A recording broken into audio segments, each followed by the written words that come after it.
near-term battery technology simply isn't ready. The company says, quote, the time for the P-Volt is not yet ripe, and that, quote, research activities will continue to explore new emerging technologies. And turning to space news, Boeing says the company is still committed to the Starliner commercial crew vehicle, despite the latest issues affecting the program. Technical problems led Boeing to postpone the first crewed flight of the vehicle, originally scheduled for late July. NASA is currently relying on its other partner, SpaceX, to transport astronauts to and from the International Space Station. Boeing still maintains, quote, we do believe in it, and we do believe there has to be more than one player. From Wingspan Air and Space Studios here at Reagan National Airport in Washington, D.C., I'm Claire Jones. Connect to prosper. In Quebec, we have leading-edge expertise in all security and defense sectors. And now we have a portal, a connection point. sdquebec.ca enables us to leverage our strengths and promote our know-how. It is a directory of Quebec companies of all sizes that serve the security and defense industry. It actively monitors business opportunities in Canada and internationally. And it is a driver of synergies that allows us to demonstrate our industrial and technological capabilities. Whether you're an SME or a large company, creating an account on sdquebec.ca gives you access to business opportunities from prime contractors and Tier 1 integrators. A sharing and collaboration B2B platform, news, tools, and content essential to your business development, and support for accessing government agency services. By generating new opportunities, we are creating a strong industry and industrial and technological benefits for the entire sector. SD Quebec, pooling our strengths to prosper. Get connected through sdquebec.ca.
You're watching Wingspan, television above and beyond.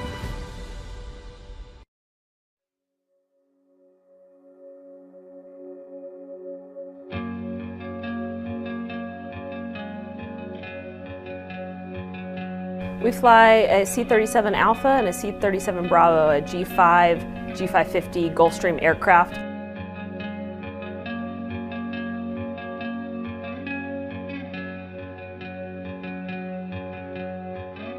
We call it a LRCA, a long-range command and control aircraft, and essentially those two aircraft are responsible for worldwide travel for our 6 principals that we fly, DHS and then VIPs within the Coast Guard community.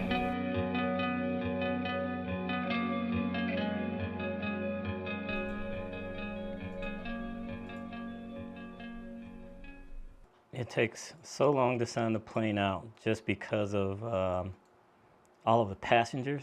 And so when we have to sign for the plane and stuff, obviously we're saying no matter what happens, she's mine right now. Mm-hmm. And I am responsible for what happens to this thing until she gets back on deck in DC. So like when she breaks, it's mine. I've got to stay with her. You know, for transparency, we make all this stuff public. So once a quarter, we get audited via DHS up to Congress to validate all of our flights and any senior federal officials that may come with us. It's not so much a big deal for like admirals and things, but when we take Jay Johnson, a civilian on a military aircraft, like every hour has to be accounted for. It's not a schedule or security thing, it's their requirement to be in touch with the White House that we can't give them on, you know, commercial flights or whatnot. We can put security on a commercial flight. It's all the stuff that's in the plane that allows them to keep command and control of their organizations. I mean, you can run an event of national significance from this aircraft, and that's why they're, you know, rolling around in this. And, you know, like when we go international, for example, we're different than like the other commercial guys and stuff, right? So if I was flying for Coca-Cola and we needed to go to Moscow, well, we'll pay for country clearances because of our time in airspace to get across there. But as a state aircraft, I've got to work with the embassy. I've got to get with the attachés and stuff. Like, I have to get diplomatic clearance to enter their airspace. But whenever we land there, like, there's so many rules that don't apply because we're literally taking domestic U.S. soil to someplace else. So I remember planning a flight for Beijing, and in Beijing we had to have aircraft security, you know, arranged, and the backup plan if anything happened, if there was somebody trying to put a bug on the plane or anything and stuff like that, or you know, infiltrate it or hack it, was to, hey, button up, get inside the aircraft, because now it's an attack on U.S. soil. So wherever you go, you know, it's not just the colors you're flying around and stuff. You're taking U.S. soil with you wherever you go. One of the beauties about the Gulfstream is it's such a reliable plane, right? You know, like I can lose a generator in the Gulfstream and the only thing the passengers are going to notice is that we can't make coffee anymore. China often has fog and smog and stuff, you know, that restrict its visibility. And my goal was, if anything happened to the airplane, is to take enough gas on me to limp over to Tokyo. Because I can get to Narita, I can get to Okinawa, and at least like the plane is on U.S. soil someplace and I don't have to deal with an aircraft malfunction and, you know, some host country that may or may not be friendly to us.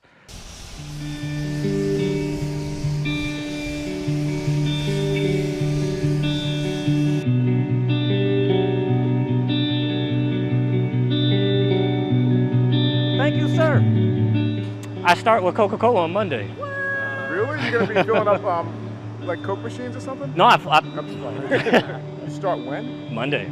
Holy cow, good for you, man. Yeah, so I bring y'all back on Thursday, and that'd be it for me. Thank you, sir.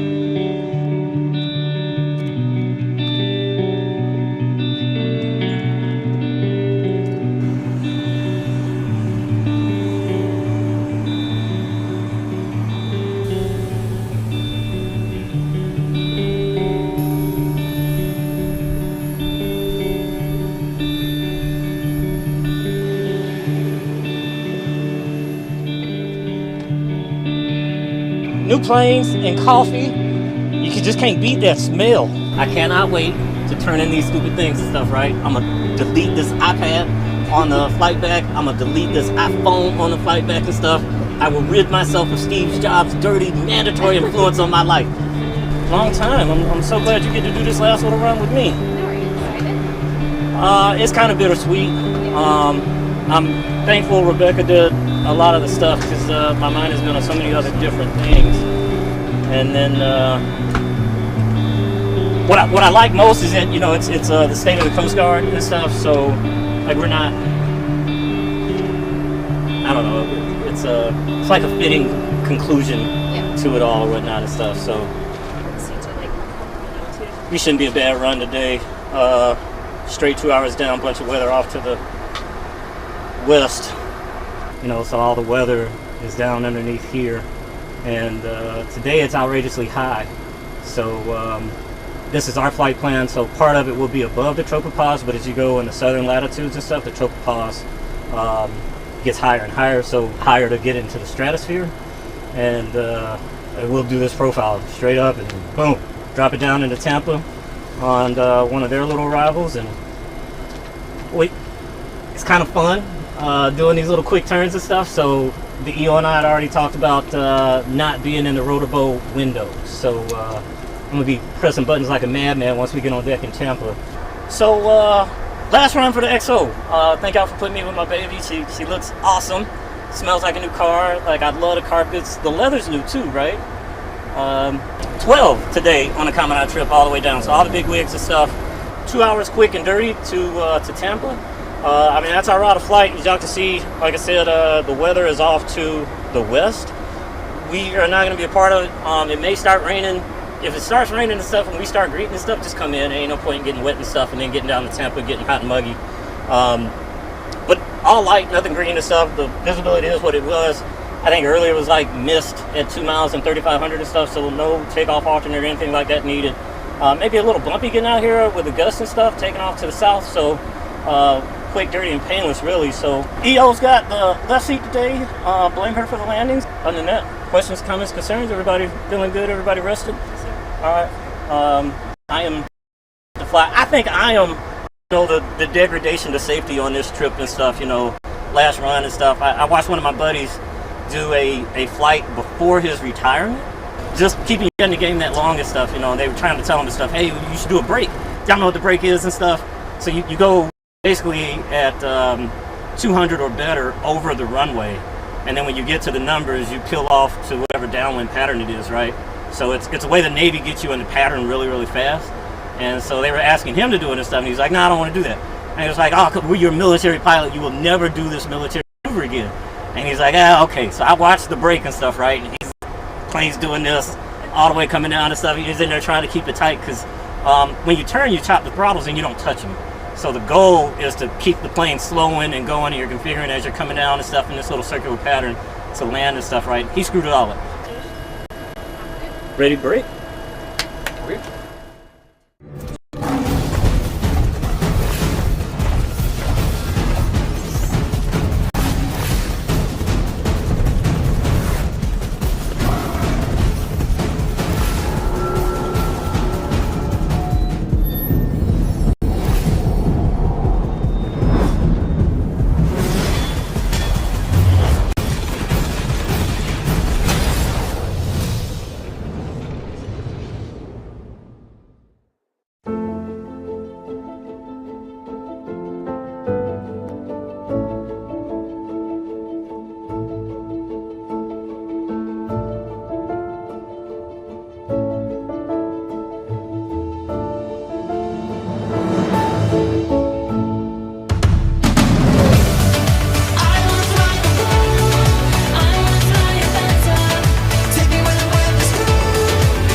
So I sent Jada the flight plan picture and stuff. It's just like, yo, look what departure I'm doing out of DCA. Jada. Like, yeah, kind of fitting my last time coming out of here. All right. Oh my God, I've been in the 550 too long. I feel so crunched over here. Oh yeah, Jeff's turns. We looked at removing that. It was like a $60,000 adventure. So as much as Bram wanted me to take them out, Cabin 5 was like, nope, they're gonna stay. Thank you, ma'am.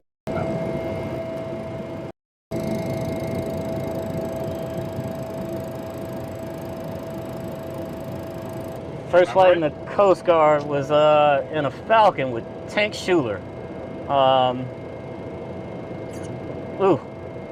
Where do we go? I'm gonna say we went to Miami or something for a parts run, I think. I just remember being so impressed by the Falcon, and I think it was my first launch that really got the pucker factor up, because I was a co-pilot, brand new, naive. Like, I took my flight suit off and I was in like gym shorts and a t-shirt, and then when the call came and we got launched and stuff, and it was like, oh snap, like, let me get this on, and I realized like I was already behind, right? It was like, I'm rushing to the plane, like, well, where are we going? I gotta file, I gotta do this, gotta do that. And It's funny, so from like that day on, I would sleep in the flight suit and just put my boots on. Have you seen the night chart stuff? Not the night one. So all you gotta do is right click like you do split, but you can click night mode and it does like what your iPad would. Isn't that Ah, and we're blinding you in the middle of the night and stuff, huh? So we can do that when we come back Thursday. What did it cost? Like 300 grand? But you don't even want to know. Yeah. Lewis was like, I hope you enjoy it. I was like, it's the small things. 300 grand. Well, I mean, if you got to fly this thing for another 5 years, like keep it running, you know. Exactly. Okay, I am ready, my dear. Perfect. I'll head outside.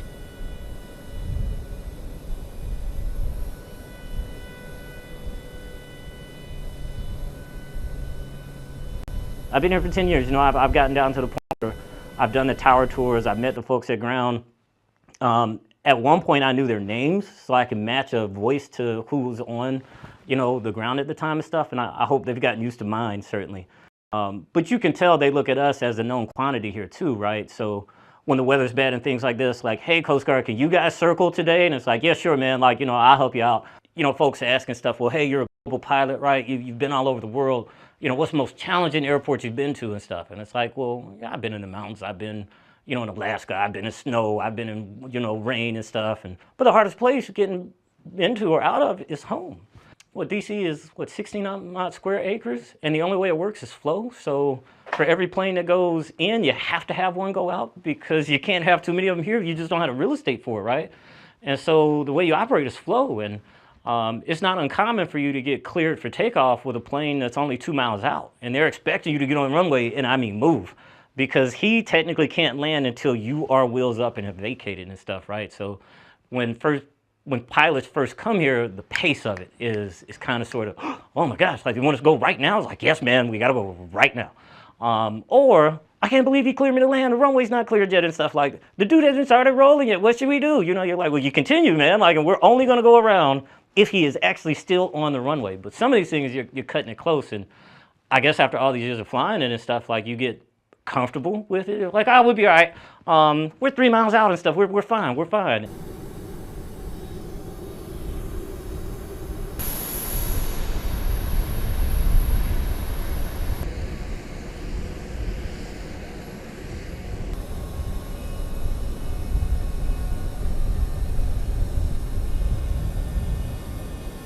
No leading edge devices, no slats or anything like that, just Fowler type flaps that come down, but that wing is so long, right? A Gulfstream is like a $70 million jet. But I mean, that's why you're paying for the Gulfstream, is that it's outrageous reliability and its capability. The other thing you're paying for this wing design. You're paying for this ultra high altitude, ultra high speed cruising wing. That wing's design also allows it to go outrageously slow. Going slow does what? Going slow helps me get into the 4,000-foot runway. Going slow helps me get into Timbuktu Airport. Going slow helps me be able to stop at all these things in all these different weather conditions, right? Perspective, it's a Rolls-Royce that flies and drives like a F1 Indy car. And then the 550 has absolutely no skid or steer at all. It's like a F1 car that's on rails. I've loved it. You gotta figure this thing was like a design, a 2000 build. It has a Pentium 4 processor in it, right? So your smartphone right now has faster processing power than that jet does. But she's still doing all these extra high level, very tight navigation, you know, requirements and stuff, just accurate with her GPS. I mean, the GPS is max error rate of 6 feet. I mean, it's crazy. So we can literally fly these approaches that will take you down a valley of a mountain and keep you clear. And they come. That's why they rely on us, because it's a time machine. It's a time machine. When you've got a bunch of stuff to do in a short amount of time, you got to be all these places. And you know, you see it on uscg.mil or dhs.com and stuff. Secretary's over here doing Super Bowl security. And then the very next day, the secretary was in Guam to do some, you know, commissioning of some boat with the admiral and stuff. And it was like, well, how do you think he's doing all that? It's the 7 people rolling around at Air Station Washington who might be red-eyed, you know, and tired when they're doing it and stuff. But like, you can see the effects of your trips. And granted, I'm just a taxi cab driver, but it sure is a hell of a nice taxi cab.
So when we come in, we look at the web stuff, and there are not too many things that are going to sit and throw this thing off her horse.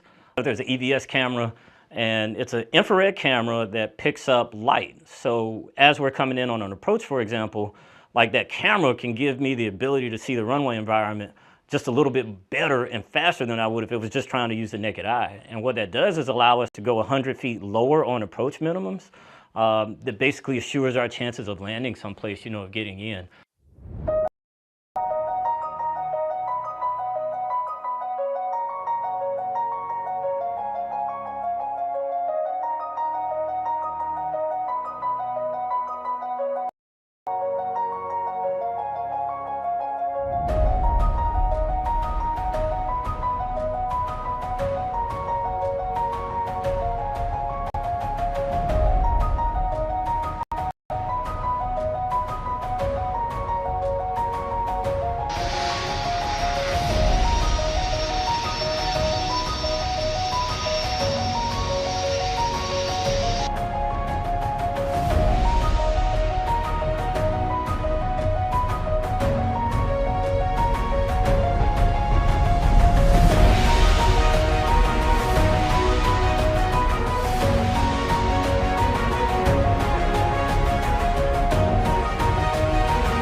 you earned this. I mean, I am so glad that I had you as my right-hand man during this time period. I thought we made a great team.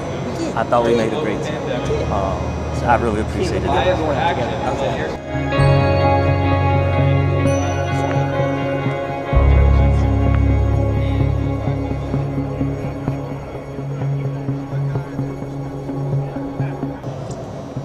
To the crew and members of Air Station Washington, thank you guys so much. It has been a pleasure. I've been here for almost 10 years now. It was October of 2012 when I started getting on this flight schedule. seen a lot of great people come and go through here, and it has just been an absolute pleasure to travel around the world with you. I want to thank you guys because they didn't see the business end of Air Station Washington, so thank you so much for having the patience to teach me how to work for you. The rest of the air station didn't get this when they checked in, but the department head certainly did. When the department heads checked in with me, it was 2 questions, right? And I said, if you can answer these 2 questions at any point in time and stuff as a no, sit me down and let's talk, right? We will figure this out. First question is, did you have fun, right? If you're not having fun in this job, there's really no point in doing it, right? It doesn't give you that sense of purpose.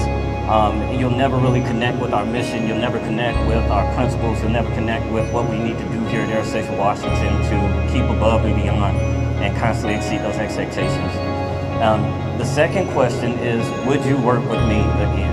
So if you could say no to any of those 2 questions at any point in time, we need to come talk. So I hope that in y'all's patience in dealing with me and stuff that I earned 2 yeses from you. Brooke, thank you. Brooke brings out a great point. We started this together. You remember our little camps and our sayings and stuff from the great class of 2003. It's been a wonderful career. It's been a great ride. I wouldn't have traded any experience for the world. I've met a slew of wonderful, wonderful professionals, and I will miss it dearly. Thank you guys so much.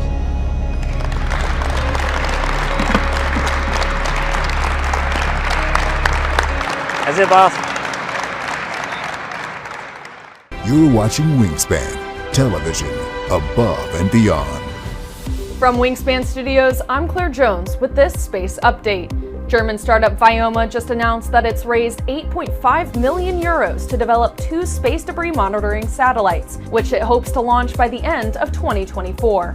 The 2 pilot satellites are designed to focus on tracking and cataloging objects in low Earth orbit larger than 30 centimeters.